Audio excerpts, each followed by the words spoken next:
daily soccer podcast with the Global Sports Podcast Network. Hello and welcome to the Daily Newcastle podcast. I'm Michael Grahamslaw. Great to have you with us as always. And today I'm joined by Iain, Mackay and Nicola, Pringle-Adams.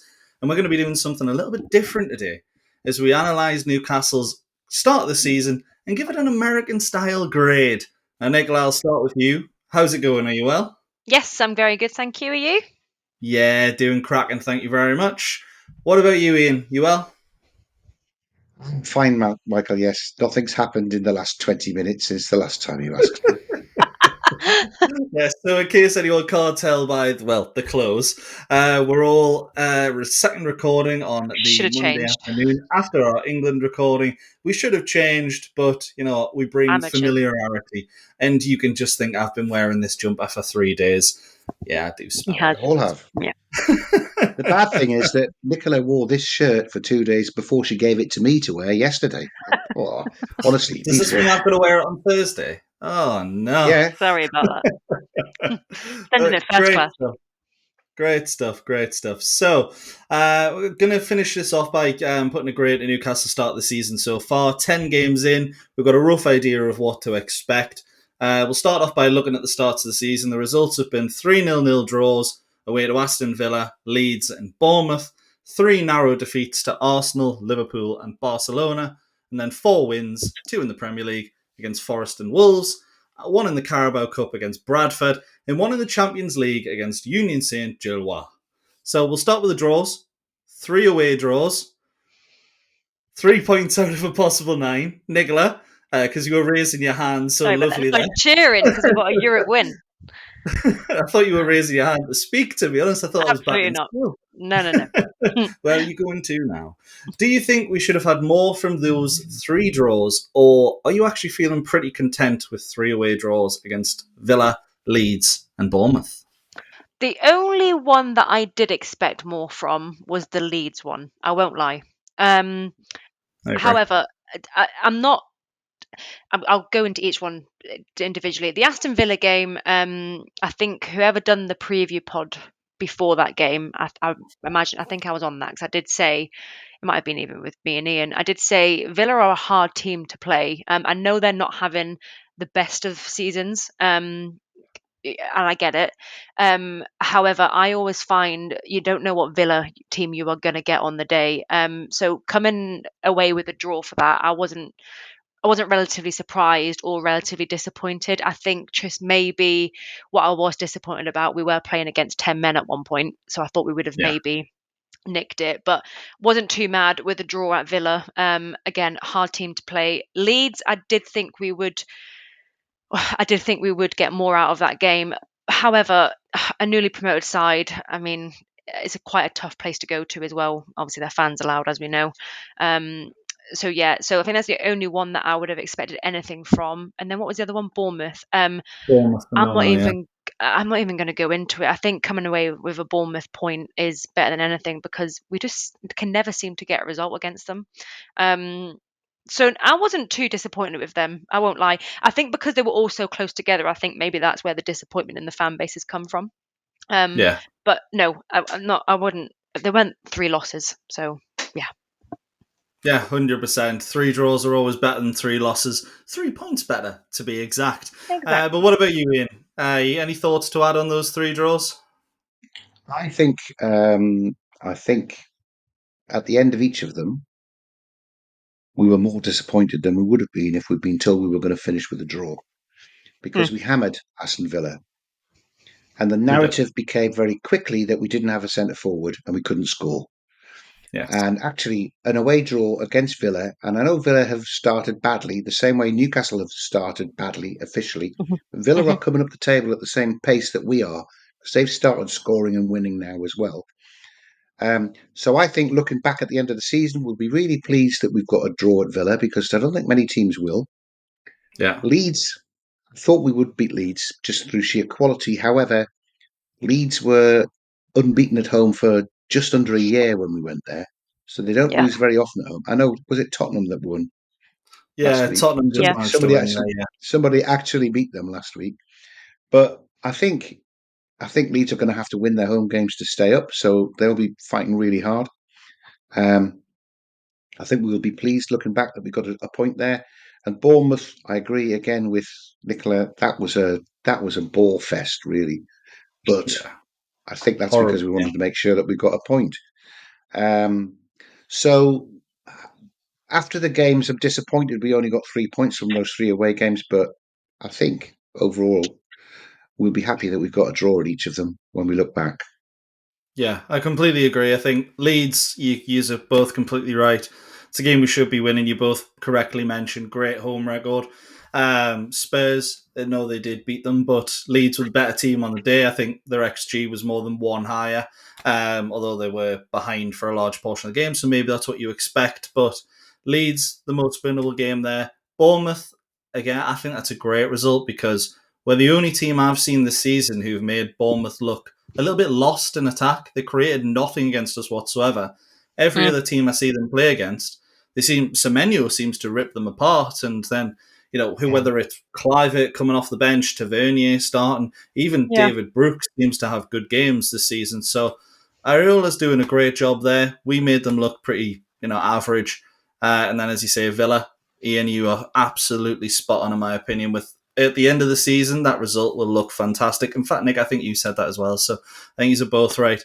It's going to look fantastic after 38 games, but at the time it was 2 points dropped. A point at Villa Park's always good unless it's like 2016 when they got, 15 points or something. Very different Villa now. But then on to the defeats. Arguably all three, two of them feeling quite crushing. The other was just left with a sense of, we're not ready for these yet. I'll start with maybe the most crushing of them all, Liverpool. Probably worse for you, Nicola, than anyone else. I'm not even going to add any context. 3-2 defeat at home. We had 10 men for large parts of the game. Nick, does it feel like a point lost because we went in level at 90 minutes, or because of the circumstances, do you think anything added would have just been a bonus? This game still, I'm nearly swore then, still really annoys me. That game does feel like a point lost. I knew as soon as we went into 90 minutes at 2-2, and then I seen that at a time, I thought, oh, here we go. This is just, It's happening again. It's happening. It's happening again, and it's happened against them one too many times. I think this one feels worse just because of who the team actually is and all the drama that was surrounding the summer window and all of August, because I think that was just before Isak signed for them. So, that is, to me, that is probably going to be a result that is going to annoy me for the whole season. No matter where we finish, honestly, I think that is, and the other one that you'll speak about in a minute, I think they're going to be two games that I look at and just think, damn it. Yeah, so definitely a point lost there for me. I don't think we actually deserve to lose that game either. I know we were down to 10 men, but it's a game that I actually look back and think I don't think we deserve to lose it. So, yeah, annoying. Yeah, I completely agree. Iain, do you agree, or do you think I would go a little bit further. I'd go a little bit further.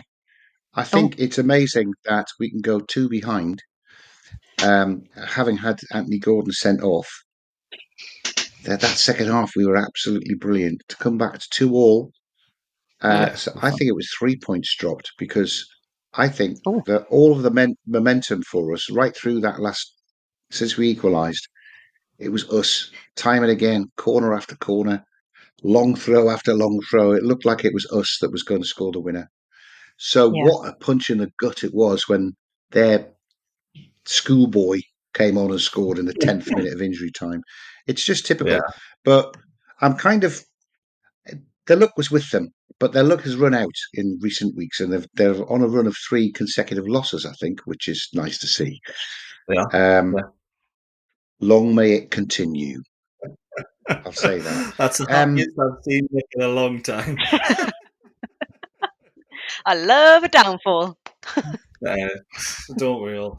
But a result in a similar vein, I think we knew we were going to come to it. Arsenal, the 2-1 loss at home.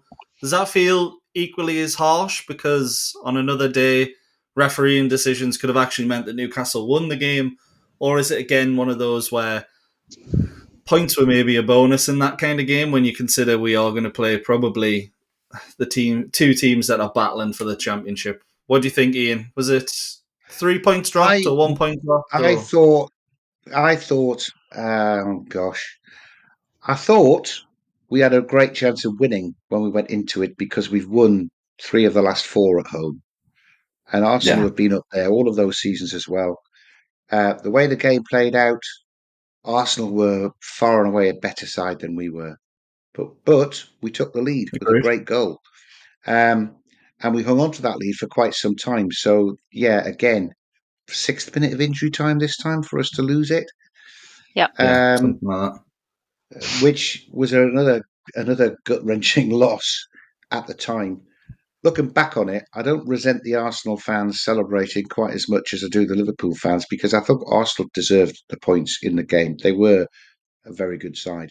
That said, they have been previously when we won 1-0 and we've loved it. So Yeah, I think that exactly. was 3 points dropped, personally, from Yeah, my to be honest, I agree. expectation. Yeah, But I thought we gave a good. I I thought we get gave a that. good account of ourselves. Yeah, completely agree. What do you think, Nick? Do you agree on that one? 3 points dropped or... Yeah, I mean, we were 1-0 up for the majority of the game until the 84th minute, I think it was, and then yeah, a 3 points dropped 100%. Again, I sorry, I do. It's not even as if I dislike Arsenal as much as I dislike Liverpool, but they're a team that are becoming a little bit frustrating to listen to. I think it's more the manager. I think it's more him that aggravates me a little bit. So I was again. I didn't watch that game. I was in London for the day. But when I seen the 96th minute winner and it wasn't us, I was pretty annoyed. Is probably the best place to leave that. Scored 3 point scored loss, by the guy who should have been sent off. Scored by the guy who and should have that's been even sent more off an hour frustrating. earlier. At Exactly. least. Yeah, Yeah, and could have gave away a penalty just 5 minutes earlier as before that. well. Yeah, So exactly. Yeah, it's it was a very very bad one, but I think it's mainly because of how it was lost. And then Barcelona, the big one in the Champions League. Obviously, the match ended in defeat, but was it one that we almost came out with pride because we'd went toe to toe with one of the best teams in the world, and maybe could have got more, but Barcelona were just too good on the day. What do you think, Iain? they were brilliant. I mean, we think we've got Very the good. best midfield in the Premier League, but their midfield two, won the game for them against our three. 100%. That said, Alanga was on fire that night with somebody who could actually hit the ball instead of Gordon playing centre forward, and Harvey Barnes with a little bit more confidence. We could have been 2 up at half time, and that Could would have. have been Could the yeah. game then. That would have been another Paris Saint Germain. So it was a free hit. We said when we went in, it was a free hit. There's 8 qualifying games, and we need to win 4 or 5 of them. So Yeah. it's Barcelona. We've got lots of other chances to pick up points. Mhm. But it was disappointing at the end to lose it 2-1 because we played so well. But again, it's encouraging stuff. Very Yeah. encouraging. Narrow defeats against great teams. Do you agree, Nick? It's one of those came out with pride. Yeah, I completely agree. Barcelona, I mean, we want to play the big teams in the Champions League, and that is what we've got. And we've just touched on, obviously, I know the England pod that we just done before this, but their 2 goals were scored by a very informed Marcus Rashford. So, yeah, again, a game that I think I didn't expect to lose. I don't ever expect to lose anything, but I wasn't surprised to see that we did. And it wasn't a big loss, to be honest. I think, like you say, we went toe to toe with Barcelona at St James Park. So what more could you want? Obviously, other than a Yeah, win. absolutely. Yeah, absolutely. We'll go into the wins and then, well, our grading in the next part. But for now, speaking of big names, it's Bionic. Your body is unique. And Global Sports Podcast Network has partnered with Bionic, the world's most personalised supplements. Bionic provide 100% tailor-made supplements designed to deliver precisely what your body needs at exactly the right levels to optimise your health. No guessing. So click the link in the show notes. Use the code GSPN2025 for 40% off your first month's subscription. Bionic. Don't settle for off-the-shelf solutions made for just anybody. Get what's right for you right now. Your body. Absolutely fantastic. So, I imagine we're going to be in agreement about the wins. I imagine we're pretty content with them. Maybe could have done a little better against Wolves. Forest was professional, then pretty excellent against Bradford and Union Saint-Gilloise. We agree on that? Did you? Yep. Absolutely fantastic. So, I'm going to ask you a few quick questions. I want an answer from you both. We'll rotate who goes first. And Iain, I think it was you that ended up taking the longest to join the call, so you're going to go first, my friend.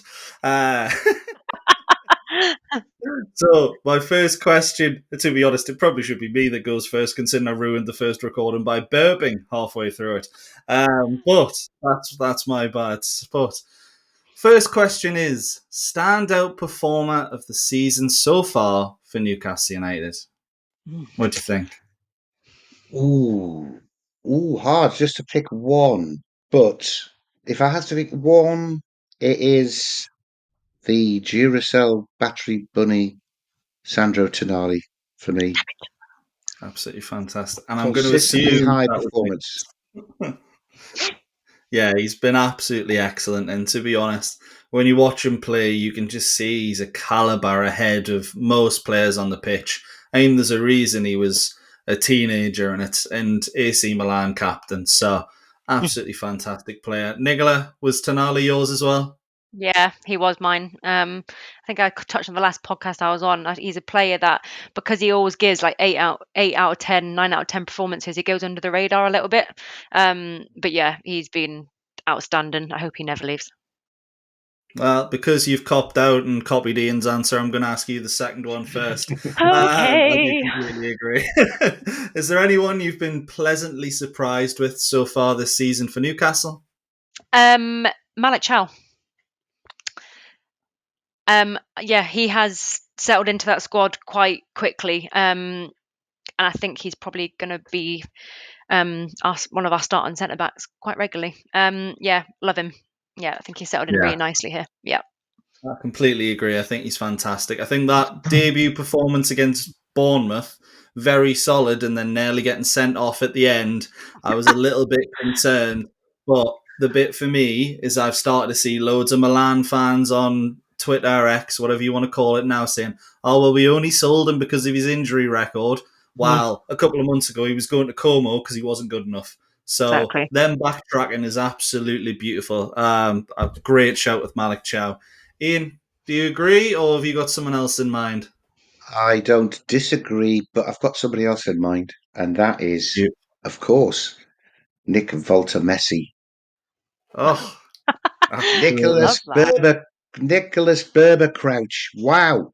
Honestly, Wissa gets injured. You're playing up front. I know you don't know the name of anybody in the squad yet, Nick, but he's had no training with them because they've been playing 3 days in between games, and he's fabulous. His link-up Yeah. play is already a cut ahead of most of I've seen at Newcastle, and his close control is absolutely superb. There are one or two shorts on Facebook that I keep seeing over and over again, and it's him with the ball and he pulls it back and he knocks it through someone's legs and he comes away with it. It's incredible. It's like watching a Yeah. crab play football, but being brilliant at it. It's it's astounding, and I'm really can't wait to see what he's like when he actually gets to train with the team properly and they start working something out. I think he's really pleasantly surprised me. Yeah, I Agreed. completely agree. And I'm looking forward to the next football game coming out with a play style of crab for a player. We're going to see how that goes. I do see where you go with it. I actually quite like, but it's one of those first time I've heard that on a podcast, first time I've heard it talking about football, and that's what we bring, something completely unique. So thank you very much there, Iain. Unfortunately, I am going to go to you first on the next question, where I'm going to ask you Right. to name the worst player of the season so Oh, far for Yeah. Newcastle. this is hard. Well, it's most disappointing, although green shoots of recovery in those wins, certainly, was Alanga. Hasn't really set the world alight until very recently, although he has had one or two really good games. So jury's out. Harvey Barnes, though. I know he came on against Union Saint-Gilloise. He scored. He looked quite sharp there. That was a well taken goal. But up until then, he was a waste of a shirt when he came on. I don't think he'd done anything. personally. So I'm pleased to see that Harvey Barnes is stepping up, and I hope he continues to do that. I should add, it's probably only because Joe Willock hasn't played enough for me to have him at this. But he didn't do much. Didn't do much when he was on either. Yeah, no, I completely agree. So you would say Harvey Barnes, worst player of the season so far, and then disappointed So with far, Yeah. so far. Yeah, so far, big asterisks, yeah. So Nicola, Iain answered both of my next questions, so now I'm going to ask you as well. Worst player of the season so far, and who have you been most disappointed with? My answers are the same as Iain, but I've got one more that I think is gonna be very controversial. And it's only Okay. because of the last game that we've played. Was it Forest that we played? And it's not that he's the most disappointing player of the season so far. It's just that he's flipping frustrating me a little bit. Are you going to say Bruno Guimaraes? No, I'm not going to say Bruno. No. I was about to say. No, I'm going to say Big Joe. Okay. Because I think it was the Forest game. It must have been because it's the most recent one we've played, I think. I felt like he just wasn't, other than just trying to take out every single player on the pitch, there was nothing really football-wise going on. And that's can be a little bit frustrating. But my answers are pretty much the same as Iain, because Harvey Barnes not done a whole lot. So yeah. And I think up and maybe a couple of weeks ago, when I don't know who it was, we all talked about Elanga and how we felt like he wasn't bringing a lot, but hadn't really had much time to settle into the team up until very recently. So yeah, so I wouldn't really say there's anyone massively other than that. And Big Joe is a stretch, by the way. That's me just clutching at straws, because he is still one of our best midfielders, but he does frustrate me when he just does things like that. But other than that, he's more concerned about hitting a player than getting the ball. Sometimes. Yeah. But that's me really clutching at straws there before everyone starts shooting at me on X. Oh, or no, I whatever. get it. And of course, the host asks the questions and then chips in at the end once he's got everyone else's answers. So my stand-up performer so far had been Tino Livramento. I thought he was absolutely fantastic before he got injured. I was pleasantly surprised with Malik Chow. The worst player was Harvey Barnes, which is annoying because I said at the start of the season he would be the best. And I had been quite disappointed in Anthony Gordon. Gordon's the only one we haven't really spoken about. So I'll just say mainly because he started the season saying, I'm going to be that number 9. I'm going to be that striker for Newcastle. And to be honest, he was the least striking striker I've ever seen in my life. Absolutely. Can I just say most disappointing of the season is definitely that Anthony Gordon hasn't had his hair cut yet. What a bloody state he is. Come on, Anthony. Just to add, and this is completely irrelevant to what we're talking about, but did you see the Adidas commercial sort of thing that they've put out with Anthony Gordon and Lauren Robert? I don't think I have. No, I haven't seen it. It's the new gear Adidas are putting out in the next run, and Anthony Gordon's there in the gear, and Lauren Robert is just stood there in the background in a suit, looking absolutely magnificent. And it's almost as if to say they've put the advert out and go, you're not going to look like Lauren Robert, so look like Anthony Gordon instead. It took me about 20, 30 seconds to realise that they were actually advertising a new product, because Robert has just stood there in his suit, looking all sparkling. And it's one of those where it's I was almost baffled by it. But Gordon's haircut in that, it's pushed back. It's like the original Jack Grealish. I need to find it. And I agree, it doesn't look great. Nicola, concentrate. We're on a podcast. Sorry. You don't want to see Laura Robert. Sorry. And everyone that's just searched Laura Robert, I'm just going on in the background right now. But back to focus. We've established how we feel about the game so far. 4 standout players for the right and the wrong reasons. I want a letter grade now on how Newcastle United have done this season, and we're doing the American school system. Grades A+ to F. Now, before I ask, do either of you want anything explained, or is that all pretty much self-explanatory? Can you just run through the first 6 letters of the alphabet for me, please, Michael? No, you don't have to do that. But Z, X, Y. Right. Smashing. So, first of all, I'll go. I've asked Iain first on the tough question last time. So, Nicola, I am going to start with you. 4 wins, 3 draws, 3 losses from the opening 10 games. How would you grade Newcastle United's start to the campaign? I am going to go for a C. Okay, fantastic. Oh, What about harsh. you, Iain? A Oh, little bit. Harsh. Yeah. what I'll would you do give it, You Iain? never marked any of my exam papers. I'd give Newcastle a B. And I think Oh, okay. after the next 4 league games, or 4 games we've got coming up in the next international break, I think we'll be up at the A's. I think we'll be A minuses. But Oof. yeah, B. B. I get it. Yeah. After Okay. 5 or 6 games, it would have been C. But the last 4 games, we've won 3 of the last 4, and then narrowly lost to Arsenal, didn't we? So yeah, I Yeah. think that's a much better improvement. C. Yeah, to B be for me, honest, Michael. I'm teetering in between. We've got a C, we've got a B. I was thinking a C plus B minus. I'm going to go with the B minus purely because of the transfer window. We've mentioned Malik Chow. We've mentioned Nick Voltemada. We had the absolute snake stab us in the back. We managed to survive. We're pushing forward. And all of a sudden, the sun is shining bright on Tyneside once again. Let us know your grades. Has it been a decent start to the season for Newcastle, or are you wanting more? And if more is what you want, that's exactly what you're going to get at the Global Sports Podcast Network with the Daily Newcastle podcast, because we have content every single day. But for now, from Iain, Nicola, and myself, thanks for listening. Hopefully we get back up 3 points at the weekend. It is Brighton. It's a tough one. How are the Mags?